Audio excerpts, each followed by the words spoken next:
How would you go about recording a musical album on a moving train? Today on the Roundhouse, we're going to find out how a new age artist accomplished just that. All aboard!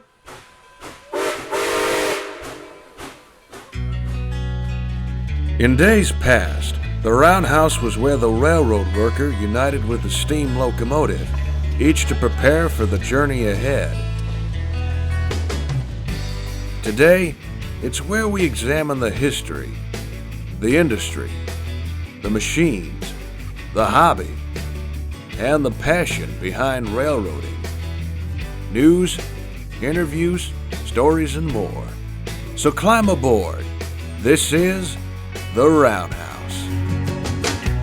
Welcome to the Roundhouse. I'm your host, Nick Gozarak, and this is episode number 119 of our Trains and Railroading podcast, where we're talking about everything in the industry and the hobby, you name it, and we discuss it.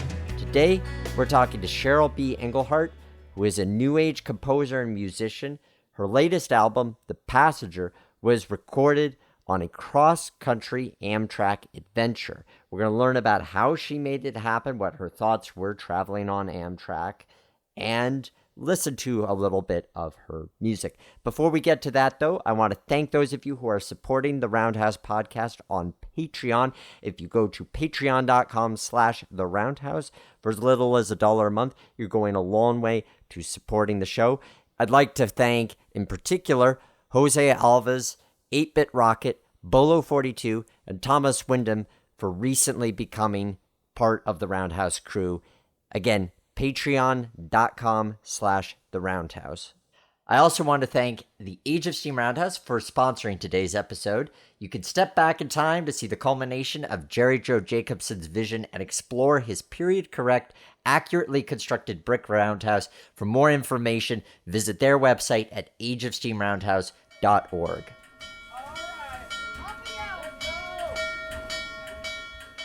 Our guest today is a new age composer. Her latest album, The Passenger, was created on a train trip. Literally on the train trip. Please welcome to the Roundhouse, Ms. Cheryl B. Engelhardt. Hi, thanks for having me. So great to have you on, because I think a lot of the times when we associate music with trains, especially the general public, there's got to be a banjo in there somewhere. Oh, that's funny. There are let me think about it. Yep, nope, no banjos on this album. Which, that said, I can't say I can think of many new age albums that have banjos on them, but I think it shows that there are so many different directions one can go creatively when we are literally and figuratively moved by trains. So I'm curious for you, what was the inspiration behind the creation of this album? I think I always come up with a word of the year. So early January, I chose passenger as my word of the year, specifically to kind of look at what would it look like if I didn't have to be the one driving, if I didn't have to have control, if I was able to go with the flow a little bit more, just sort of work that I wanted to do personally. And it just so happened that I had booked this train trip to get from New York to Los Angeles the month before, December of 2021, to get myself to the Grammys. Lo and behold, the Grammys got canceled the same week, early January. The peak in COVID was happening. So the Grammys got moved several months later. And in that same week, my best friend passed away from cancer. So I was in this state of, do I cancel this train trip? Which was supposed to leave January 22nd. That was the departure day. So just a couple weeks after all of this stuff. And I decided to keep the trip, and I decided to say, you know what, let's make it an outlet, a creative outlet, and see if I love a good challenge. I love small spaces. I work well with deadlines. So I was like, let's use this whole experience that sort of checks all those boxes and see if I can't make a record. I've never been one to, like, if something happens and I write about it, and I don't, like, my dad passed away 10 years ago, and everyone's like, "You're gonna write so many great songs about him." And I was like, "No, I'm not. I just didn't." Like, that's not sort of how I use music as my outlet. So I was like, maybe I can now. Maybe this will be the time to do it. So that kind of planted the seed in my head, and I kind of went with it. I imagine too that part of it is being a creatively driven person and having high expectations for one craft, that if you're going into something saying this is what I'm going to come out with, like I'm putting this expectation on it, it makes it that much harder to reach that bar. But by throwing yourself into an unknown, you don't have that same bar to contend with. Yeah, it's a very different sort of bar. I mean, my first experience in 2019, I went to Greece for 2 weeks. I got into this composer residency, and it was this tiny little half abandoned mountain town.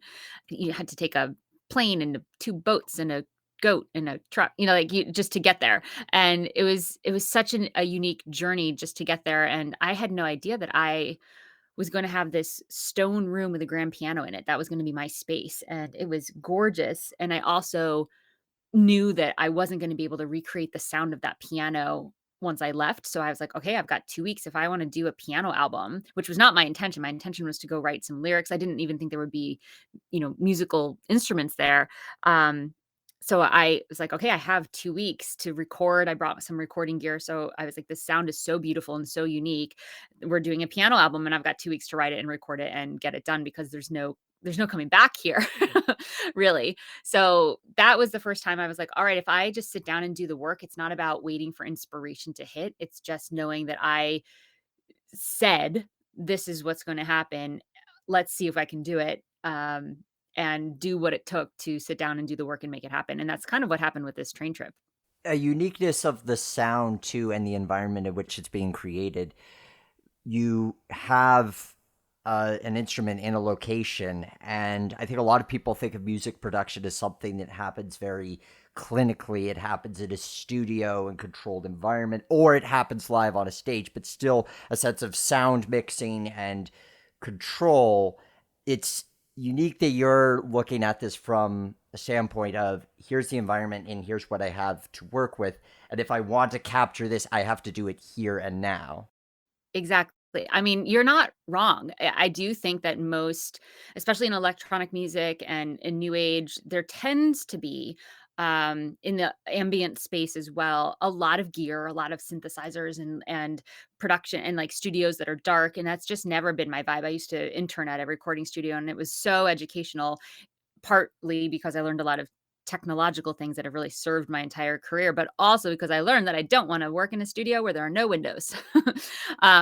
And that is the environment. So you're totally right. That is the norm. I mean, the mic that I'm speaking through right now is this tiny little podcasting mic, and that's the microphone I brought to Greece. And it's the microphone that I brought on the train trip, though I'd never brought it out. I actually didn't record any sounds on the train. I did it all sort of inside the computer. But this little microphone was what I had, and what I used to record the piano and the vocals and everything on this record that's called Luminary, that ended up being a number one seller on iTunes and Amazon and charting and like winning awards and all this stuff. And I'm like, I really did learn it's not about the gear, it's about the environment, it's about the composing, it's about translating the experience so that the listener has their own experience, even if it's different from mine. What led you into new age music in the first place? That's a great question. I mean, I got my start in commercial music and film music as a composer and started writing my own songs, putting a band together. I was in New York City, so I got to play the gigs and kind of went down the pop singer songwriter, like Cheryl Crow, Alanis Morissette route. And I traveled the world and I had 4 pop albums come out and did that whole sort of, rock star thing for a little while. And then got a couple more film scores under my belt, which really it's very hard to tour on the road when you have to transfer big movie files and be on phone calls with directors. And so when I started doing more film scoring, I really was like, okay, I'm going to be more of a composer and writer, which led me to working with some social justice choirs, and I really started to come into my own as a composer that works with voice and that works with acoustic instruments. But I always have suffered from anxiety personally, like always had anxiety attacks on tour, anxiety attacks, inside relationship conflict. I know what the triggers were. And I really start in my mid 30s, I really started looking at like what is causing this. And that led me down a whole rabbit hole of what is meditation, what is gratitude, what is, what are some tools that you can use for yourself. And as recording this today, I'm on day 1401 straight of meditating at least 5 minutes a day. So that was about when I started my journey. That's about That's over 3 years ago, and that is what led me to getting that, composer residency in Greece, and when I went there and realized that I wasn't gonna be writing text for choral pieces, that I had this piano, I said, "Okay, let's try to do something that's just piano and let's have it have a purpose." So the purpose of that record, Luminary, was for each track to kind of start with a little bit of tension, start with the feeling of anxiety, but then through the music over each piece was 6 minutes long, take the listener to a place of peace, or, maybe it started with sadness and then it takes them on the journey to a little bit more of relief. So every track starts with something that you wanna either attract or release, and then by the end, the music helps you get there. So, that was kind of my first. It was a project for me, honestly. It was a way for me to create music to listen to that was not just sometimes you hear meditation music that's like drone music that would put me to sleep, or I would listen to classical music or pop music or something that I liked, but I'd be then singing along. So either way, I wasn't processing the stuff, the emotions that I needed to process and go through a journey. The music wasn't supporting that. So I wanted to create that.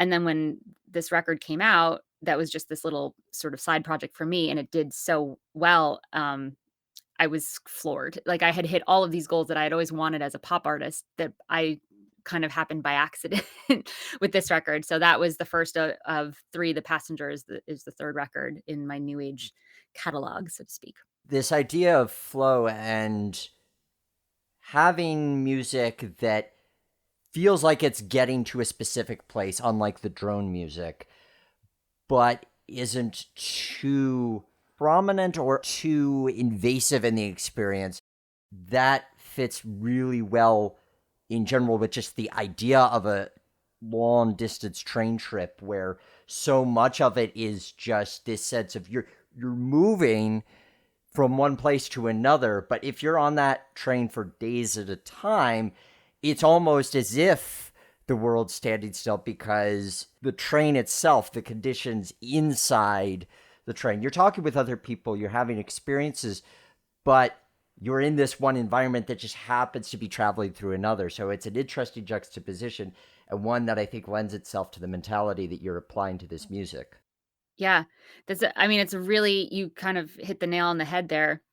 I mean, this past January, when right before boarding the train, I was so exhausted. I was so ready to get out of my space, out of my studio that I'd been in for 2 years with COVID, and I was ready to travel, but I was also so exhausted from just the emotional, all the big emotions around losing a best friend to cancer and watching that process happen, for over a year. And I was just exhausted. So it's like, how do you generate energy to go travel when you're this exhausted? So to get on a train and be able to literally lie down looking out a window for days at a time, but still be moving and experiencing something new literally every second was absolutely perfect. And it was sort of mind blowing that this experience is a thing that I had never really done before. I was like, this is amazing. This is exactly what I need to rest and move. Like that sounds like an oxymoron. So it was possible. You decided that you were going to embark on this.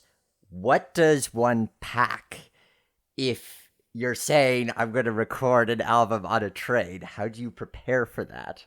Yeah, I was very determined that this would be the first album of mine that would be pretty much completely in the box, which is what musicians call, when you're using sounds that are exclusively inside of the computer. So I didn't need to bring a microphone to record a banjo or my voice or anything. I brought a microphone in case there were some cool sounds and maybe I was going to use the horn or the wheels. I just really found that all the train noise was just noise, and I was much more inspired by the landscape and by my big emotions and by other things, and that's what I wanted to put into the music and not try to like make it so trainy, so to speak.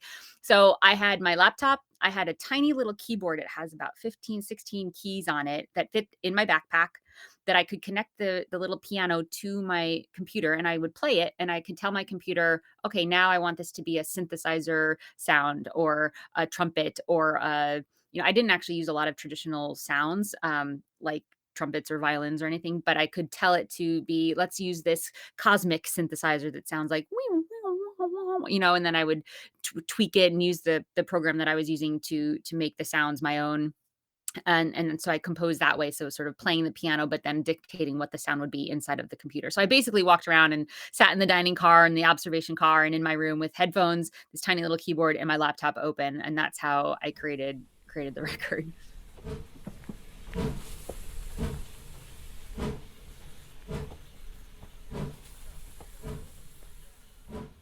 The Age of Steam Roundhouse, a true treasure of railroad preservation in Sugar Creek, Ohio, continues to make great strides with a number of unique restoration projects. Right now, on their website, ageofsteamroundhouse.org, you can read their roundhouse reports to see the ongoing restoration to operation of Eureka Western number 19, the locomotive featured in the film Emperor of the North, 2 passenger cars, and the completion of Moorhead and North Fork number 12.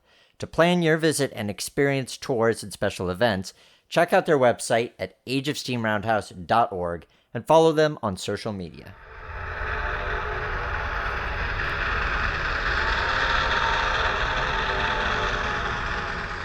Looking at the video clips that you posted to your Instagram account, you kind of set up your own little Zen den in your own room, because I've seen the Christmas lights and everything. I'm thinking, man, that's really setting the mood appropriately. And I'm impressed that you made that feasible to pack. I had a whole duffel I mean, the cool thing about being on the train is that my room was right next to the luggage rack, and they let you bring on a lot of luggage. My whole computer little rig just fit in my little computer bag. I had one small suitcase. If you were flying, it would have fit in the overhead compartment, for clothes. And I really wanted to be mindful that I wouldn't just stay in my sweats all the whole time. I brought heels and dresses, and like I had an outfit for each of the 5 days, which turned into 9 because I loved it so much that I canceled my flight home and took a train back. But that's another story. So I had my computer bag, my luggage, with the clothes, and then I brought an entire huge roller duffel bag just so that I could create this oasis space. So it had some throw pillows, it had some lights, it had candles and some crystals, and I brought my own mug to drink out of. I brought a very sturdy like wine goblet. I brought a throw blanket, and my goal was to transform the room every time I got on the train, because you have to change trains a couple times, in less than 10 minutes, and I got it down to that. And to take an Instagram reel where, you see the before and after, someone like snaps, and then it turns into like this beautiful room, because Amtrak on their account had posted one of these like staged kind of do up the room thing. And I was like, all right, this looks too good to be true. Can I actually create a space like this? And I did, and I made this little reel, and then they ended up resharing it and posting it on theirs, and I was like, challenge accepted. But yes, it took a whole duffel bag worth of stuff, that I didn't need. The things they provide, the pillows and the blankets, they just redid all of that stuff. It was delightful. Like, I really didn't need to bring all that stuff. Sometimes it can be comforting to have these things with us, though, just to reassure us, especially going on such a not just physical journey, but also an adventure, a creative adventure. It's understandable. Your first train, you're taking the Lakeshore Limited from New York to Chicago. What were some of the highlights of that? Um, Honestly, I slept a lot. And I mean, I tried to sleep. I didn't really sleep because I got on the train at like 5 o'clock at night.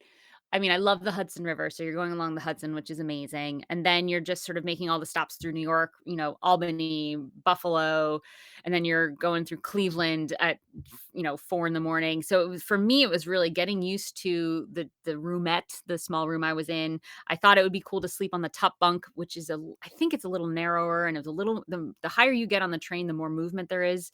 So I was like, I kind of had this low grade nausea. So the first day I was like, oof. Okay, it's only 5 days. I can do anything for 5 days, but like this might be tough.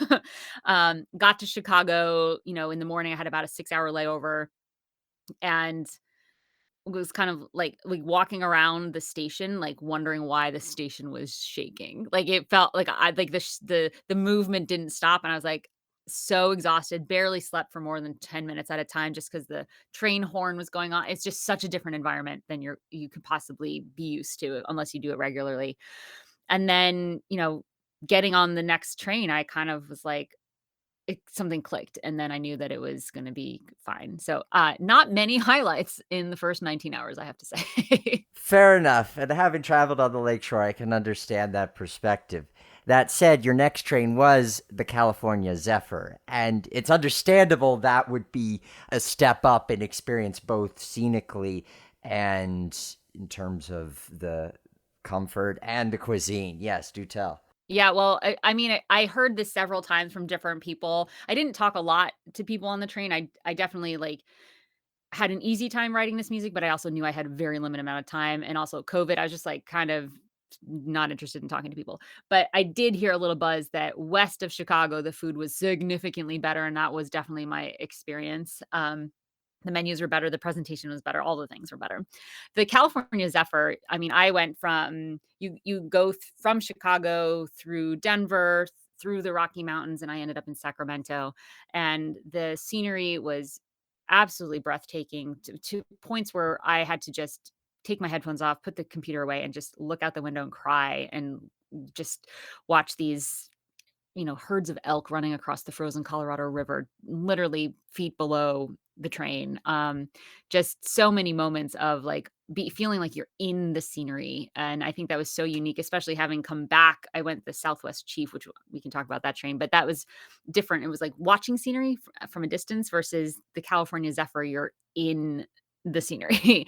So it was such a delight. The train itself was a little bit different. The sleeper cars are different on that train versus the first leg.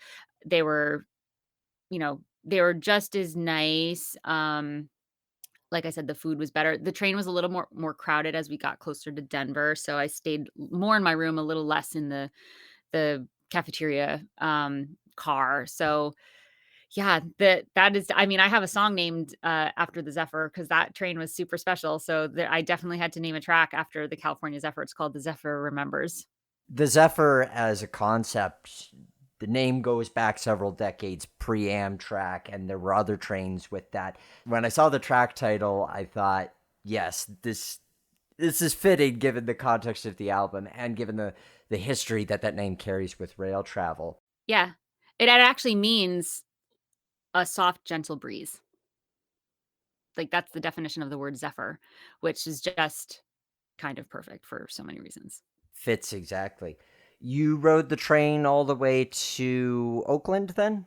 Or Emeryville? I went through Oakland. I went all the way down to Los Angeles. Yes, it says from your website that then you took the Coast Starlight, correct? Yes, I switched trains, um, so that I could go south. Exactly, you get off, I got off in Sacramento just because the train that I wanted to hop on was, picked up there, but you could go all the way to there are no Amtrak trains to San Francisco, which I thought was interesting, but there are a couple more stops past Sacramento on the California Zephyr, but I got off at Sacramento. What was your experience like on the Coast Starlight? That's something that has been touted as one of Amtrak's finest. Would you agree? No, I would not agree. I Oh. thought that route was timed poorly. By the time we actually got to the coast, it was dark, and I saw the ocean for, like, maybe like, the sun was just setting. I got maybe, like, 10 minutes worth of coastal glory that everyone was talking about. So I don't know if I just, like, got the wrong schedule or something, but, getting down there, it was a nice ride, but it was just sort of like, "Okay, here's the suburbs, and here's now we're in California. Yesterday we were in the mountains and there's snow, and now there's palm trees. That's fun." Um, but there was nothing extraordinary, but I don't know if it was just the timing of that particular train. You mentioned earlier that your intention was to just travel by train going west. What led you to decide that you would do your return by train as well? About 8 hours after I left Chicago, still heading west on the California Zephyr, I woke up from some spotty sleep where I just had this very clear,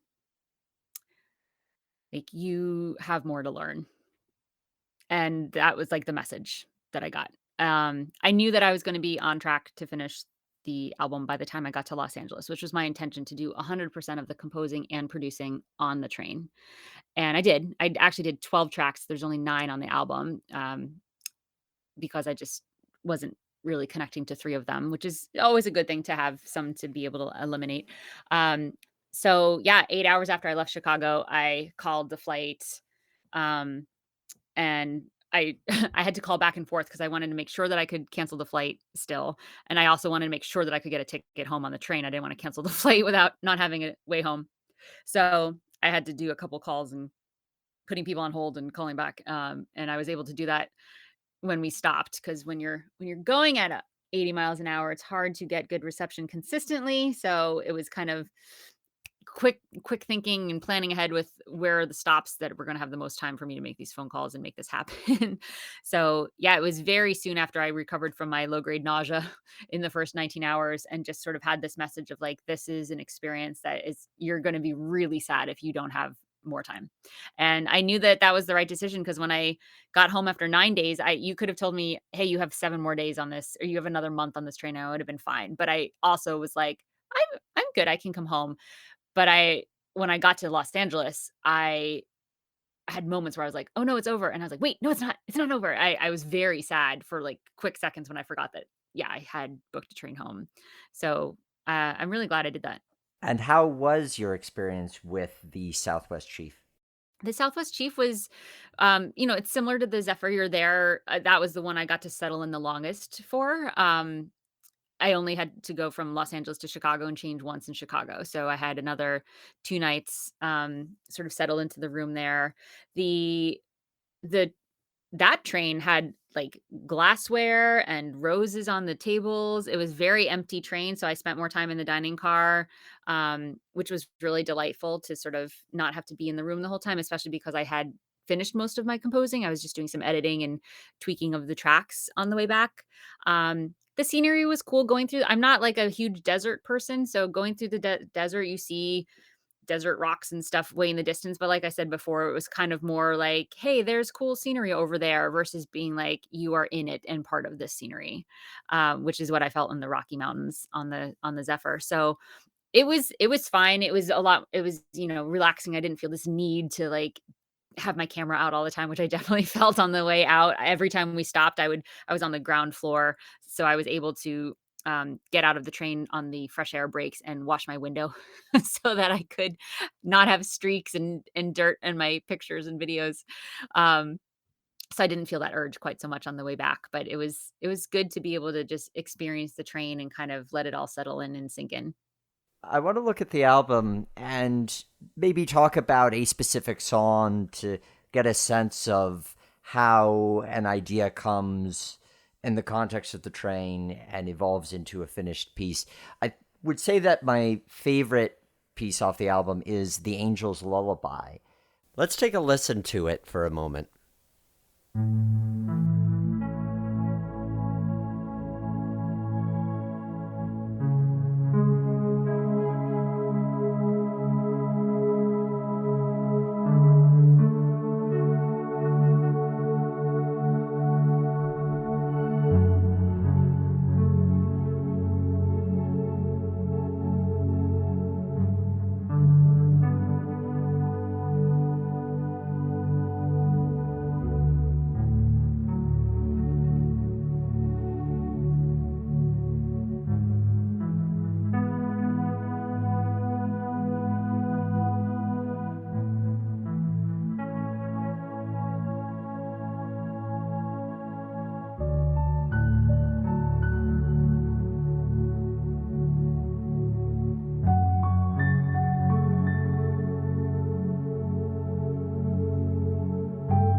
What was the creative process for this song?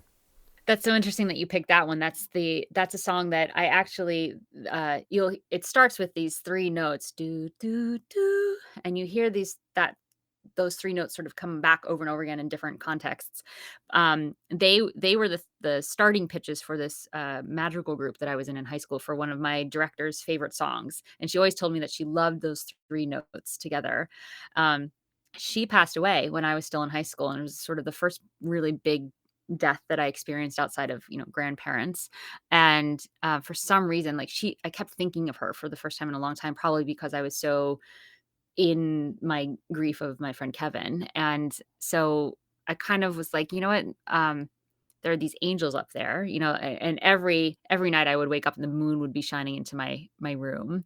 So I got a lot of sky time on this trip. Just you're just lying down looking at this big window at the sky. And so I sort of had this thought of angels, and I thought, what if I brought that theme back? I had written a song, actually my first electronic song ever. It was called Angel Beat. It was a little like punky, like pretty piano thing that turned into like a little techno song, and it was an extra track off my very, very first album, like a bonus track. If you were to play the last song and let it keep playing through the silence, then this track showed up. So I took that theme and I actually reworked it for this. So it was not a total original idea that came to me on the train, although, because I had written this piece 20 years ago prior, almost. So it was sort of a reworking and honoring that memory and knowing that my friend's memory would be honored and that there are angels up there. So it's the angels, plural lullaby. And I turned it from this little techno piece into obviously more of an ambient lullaby piece. I'm sure you're proud of the album as a whole, but if you had to select one song in particular that you're proud of, which would it be? Ooh, I think The Light That's Left, which is the track 2, or the Beautiful Bridge. The Beautiful Bridge, actually, yeah, I would go with that. I could listen to that song on repeat 100,000 times. I think it was one of those 2 songs were one of the first that I wrote, and wrote them early in the morning. I wasn't, because there's no lyrics on these songs, it's hard to name them, right? With a pop song, when you're singing like, um and we'll be friends forever. Like, okay, cool. The name of the song is We'll Be Friends Forever. But with an ambient piece of music or new age, where anything instrumental, the title really, you can create anything and it sends a message. So it's like, okay, what am I communicating with naming the song? So I didn't know what I wanted to name any of these songs until after they were made. I actually sent my fans a couple snippets and said, okay, what images do you see? And I actually had them help me name these songs, some of them. But uh while I was just writing them, I had to create names for the files that I was, you know, the sessions that I was writing them in. So they would all be named the time of day. So like Sunday sunset, Monday brunch, Tuesday lunch. Those were the names of the songs. So I could tell that the early morning ones, like Saturday morning, those were these more melancholy, reflective pieces, and I think it had something to do with just waking up from spotty sleep, having very vivid dreams of my friend who came to me pretty much anytime I closed my eyes, he was in my dreams, and just kind of missing him and letting the grief come out. And then later in the day, the pieces I could tell were a little more lullaby-like or lighthearted or had a little bit more lightness, like the hope was kind of shining through later in the day. So The Beautiful Bridge was one of those pieces, and I felt like there's just this lingering, this kind of like, what's next? There was this middle section that kind of came out of nowhere, but it felt like it was connecting 2 things. And, my friend Lily Hayden, who's a Grammy-winning violin new age artist, she called me after she saw that my friend had passed away and said, "Let's talk about death, and she was really open about, and she always is open on social about sharing about her mother who passed away and her relationship with her and how great that was. And she said this phrase, that now we have this beautiful bridge, like a connection to another realm because of our connection with these people. And I just loved that phrase, and I jotted it down in my little binder, and, I invited her while I was on the train. I sent her what I had written, and I said, "Do you wanna play violin on this?" And so she sent the violin back to me and played on top of this track, and it was just perfect that it had this middle section that sort of felt like a bridge, literally, like, between, 2 two solid points connecting, and that she was playing violin and she was the one that said that. So that piece really just kind of came together, and I learned a lot from that process of collaborating with her too. She gave me a lot of great insights onto some techie things that we were able to do to make it really pop. So that track is really special. I mean, they all are, but that one definitely stands out to me.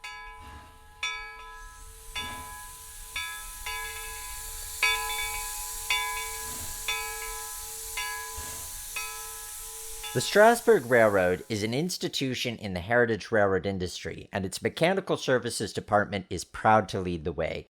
With the knowledge and experience that has created one of the most reliable steam railroading experiences in the country, the Strasburg Railroad is excited to offer their expertise to the rest of the industry.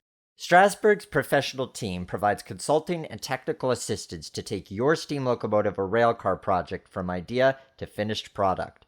They stand behind their work and always strive to meet their customers' needs for quality, historic accuracy, and reliability at a price that is fair. Unlike many competitors, they feature a fully equipped boiler, railcar, and machine shop, so the work gets done in-house, helping you to get more for your money. Send your inquiries to mechanical@strasburgrailroad.com and let the professionals get to work for you.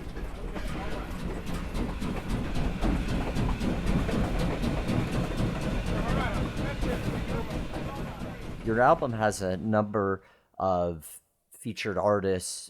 She's one. You also have the Dallas String Quartet, Sherry Finzer, Sanjita Kaur.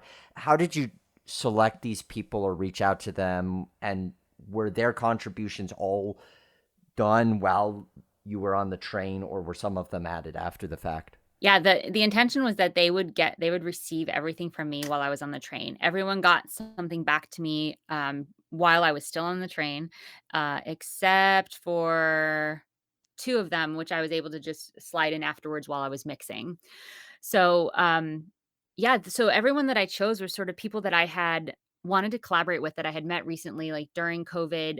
They're all Grammy nominees or winners, and, in that space, and that's a community that I've really been getting into, as a new age artist, and it's always been a goal to get a Grammy nomination in new age. I just really loved the community. So, uh, new age and classical, that everyone that's on the album is sort of in one of those two bins, and so it was really really cool to have met them in person, just the prior year, just when things were starting to open up, and create these relationships, and then say, how can we take this relationship a little bit further, which is, hey, do you have time to just kind of listen to this and throw this down? And I would write out sheet music for some of them and say, all you need to do is just play this or sing this, or you know, whatever comes to you, if you've got something else, and just kind of gave them the parameters of the track, and then they could do what they want with it. So I was like, it's a really fast turnaround, but if you can swing it, that would be amazing. And they were able to. And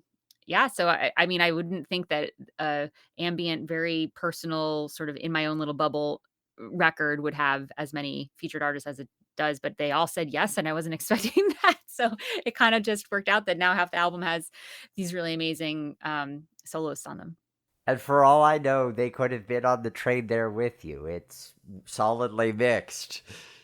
But it sounds like it was a truly collaborative endeavor in which it's not like, here's your part, and then these other parts are pasted over. They feel very organic to the pieces that they sit in. Thank you. Yeah. I'm glad to hear that. That definitely was the point, and we did have conversations about it. They all knew sort of what was going on for me, so there was a personal element.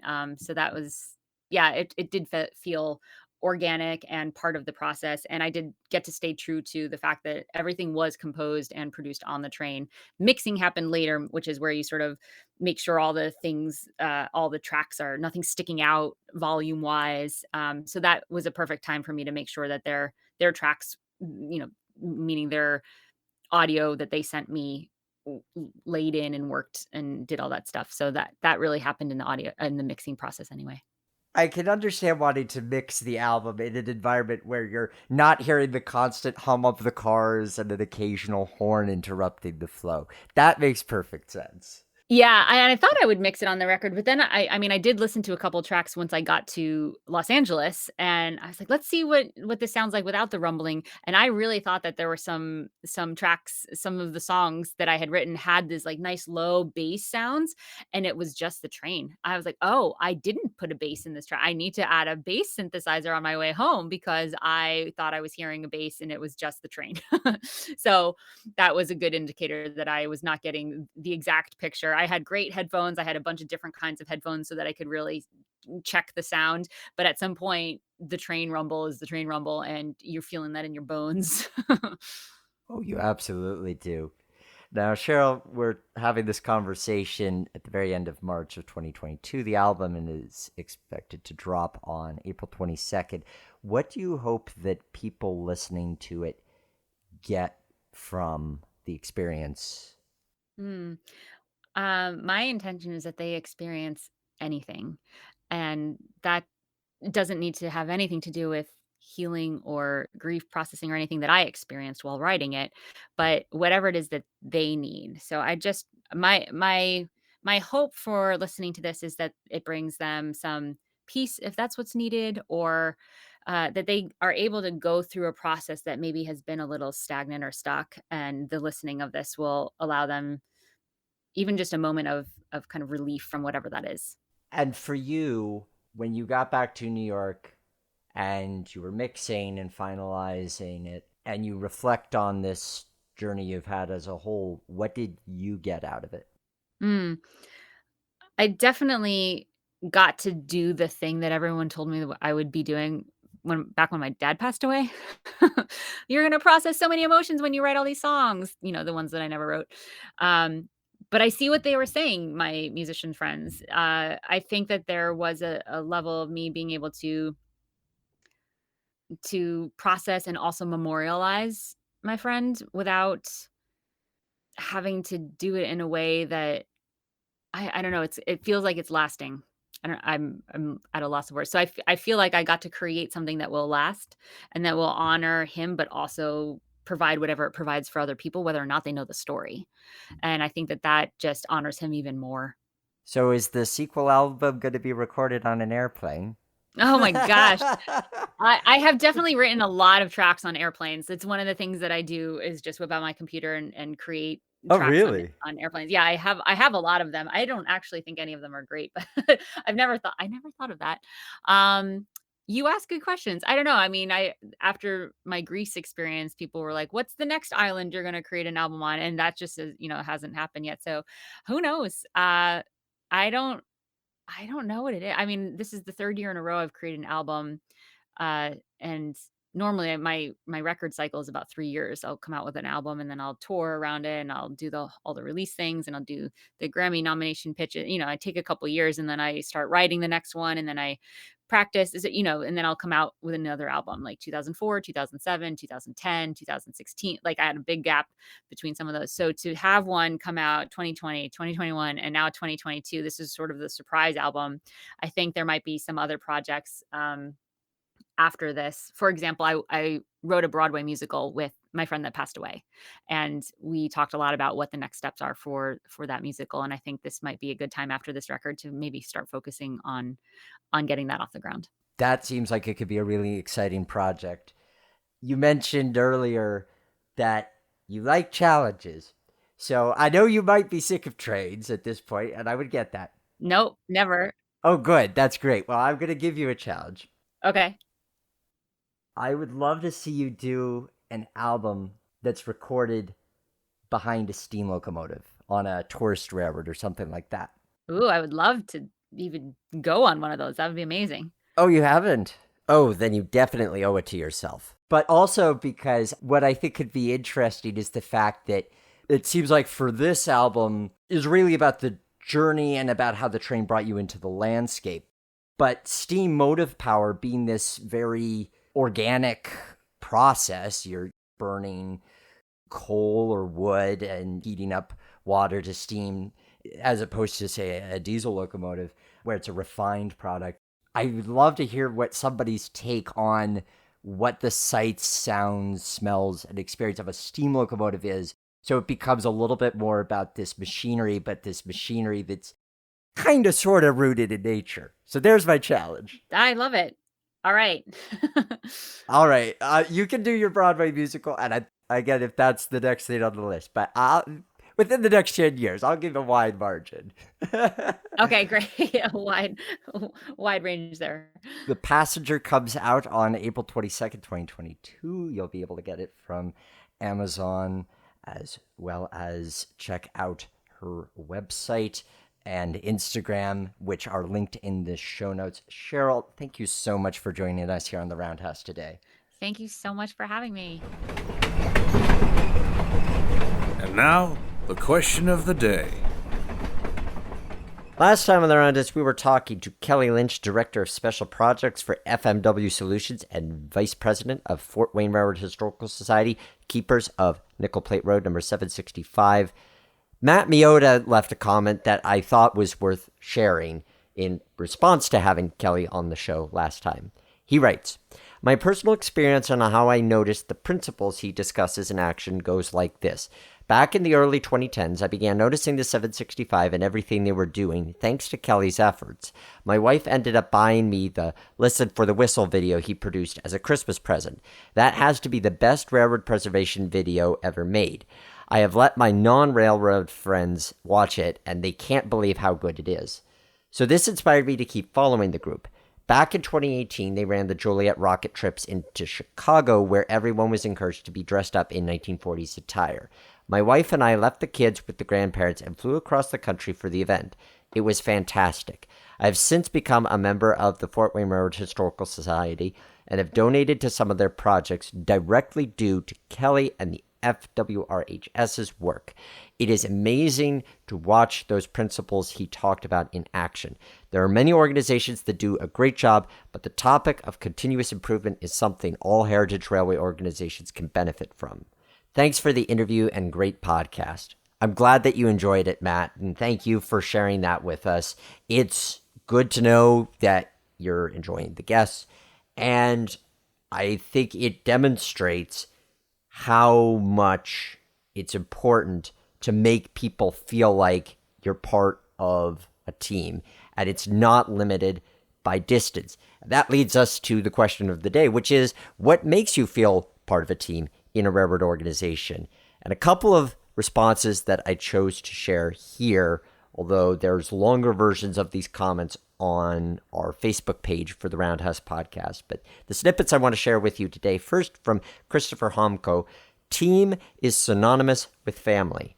Family is always there for you no matter what. If you do something great, family will prop you up and tell you that you did a good job. And if you do something wrong, family will help you correct the problem and prevent it from happening again without losing any love for you." I totally agree with that, Chris, and I think that's a really good approach. From Doug Davenport: "Seeing the big picture and understanding how my contribution helps to achieve the greater goals of the group. Also, others within the organization giving a simple but genuine thank you goes a long way." Absolutely true, Doug. Never underestimate the power of thank you in your own life. Think about how many times you thank other people for helping you out. That's an important consideration, even outside of rail preservation. Your question of the day for this episode is, what music do you associate with a great train journey? Let me know on the roundhousepodcast.com. We have links to social media there. Don't forget about our Patreon, patreon.com/theroundhouse, if you want to support the show further. I really appreciate having you along for the journey. And remember, as always, that the Roundhouse is our house.